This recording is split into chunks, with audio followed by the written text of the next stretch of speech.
শ্রীমতী হেমন।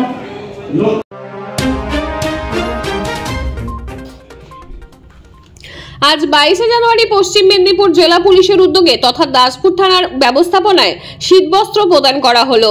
এদিন দাসপুরের সুরতপুর হাই স্কুলে ওই বস্ত্রগুলি তুলে দেওয়া হয় পুলিশ প্রশাসনের সহ আরও বিশিষ্ট অতিথিবর্গের উপস্থিতিতে। দাসপুর থানার ভারপ্রাপ্ত ওসি অঞ্জনী কুমার তিওয়ারি জানান, এদিন দাসপুর বিধানসভার 24টি গ্রাম পঞ্চায়েতের অন্তর্গত আদিবাসী সম্প্রদায়ের প্রায় 500 জনকে শীতবস্ত্র তুলে দেওয়া হয়।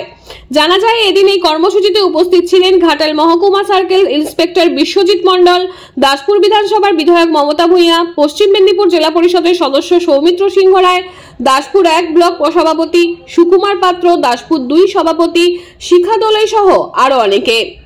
শ্রীকান্ত ভূঁইয়ার রিপোর্ট, আমি সৌমিনাথ দত্ত, স্থানীয় সংবাদ। আমাদের পশ্চিম মেদিনীপুর জেলা পুলিশের পক্ষ থেকে দাসপুর থানার সৌজন্যে মাননীয় এসপি স্যার সরকার স্যারের উদ্যোগে আমরা আজকে একটা শীতবস্ত্র কম্বল বিতরণ প্রোগ্রাম রাখলাম। এই প্রোগ্রামে আমাদের দুটো ব্লক দাসপুর 1 দাসপুর 2 থেকে 24টা জিপি জুড়ে 500 লোককে কম্বল বিতরণ দেওয়ার আমরা উদ্যোগ নিয়েছি।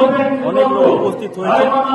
আমাদের এই প্রোগ্রামের মাধ্যমে আমরা এটাই চেষ্টা করছি, যেসব ব্যক্তি যারা কোনো রকম অভাবে মানুষের কাছে পৌঁছতে পারছেন না বা ওনাদের কোনো জিনিস অভাব হয়ে যাচ্ছে, আমাদের এসপি স্যারের মাধ্যমে আমরা ওনাদের ওই জিনিসগুলো পৌঁছে দিচ্ছি। আজকে আমরা কম্বল বিতরণ করলাম। এছাড়াও আমাদের চেষ্টা থাকবে যা কিছু কিছু সময় অন্তরালে আমরা স্বাস্থ্যমূলক কোনো রকম প্রোগ্রাম করতে পারি। ব্লাড ডোনেশন ক্যাম্প আমাদের অনুপ্রেরণা করতে হয়, আমরা সেটাও করব। আর এই প্রোগ্রামে আমাদের দুটো ব্লক থেকে এমএলএ ম্যাডাম থেকে নিয়ে ব্লক প্রেসিডেন্ট, সভাপতি, শিক্ষক আরও অন্যান্য নেতৃত্ববৃন্দ এসেছিলেন। আমি সবাইকে ধন্যবাদ জানাচ্ছি। আর আমাদের মিডিয়া পার্সন যারা এসেছে তাদেরকে ধন্যবাদ জানাবো। আপনার মাধ্যমে আমরা এটাই বার্তা দিতে চাই যে সবাই আমাদের পাশে আসুন, আমরা পাশে দাঁড়াবো, পুলিশের সহযোগিতা করুন, পুলিশও সবার পাশে আছে। ধন্যবাদ।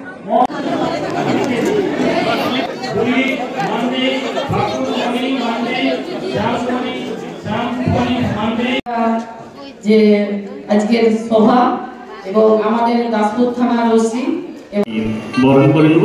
এরপরে সেই সৌমিত্র সিংহ রায়কে বরণ করে নেব।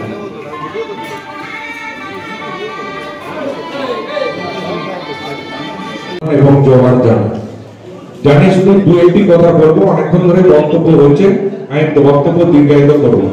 শুধু একটি কথাই বলবো, আপনারা সবাই ভালো আছেন তো? ভালো আছেন তো? এখন সবাই রেশনে চাল আটা পাচ্ছেন তো? খাবারটা আপনারা ঠিকঠাক খাচ্ছেন তো? কিন্তু একটা জিনিস করতে হবে, আপনাদের বাড়ির ছেলে মেয়ে যারা আছে স্কুলে পাঠাচ্ছেন তো? পড়া বন্ধ করা যাবে না। 18 বছরের নিচে কোন মেয়ের কিন্তু বিয়ে দেওয়া যাবে না, এটা মনে রাখতে হবে। 18 বছর পর্যন্ত তাদেরকে স্কুলে পড়াশোনা করাতে হবে, ঠিক আছে? 18 বছর কমপ্লিট হলে তারপরে তাদের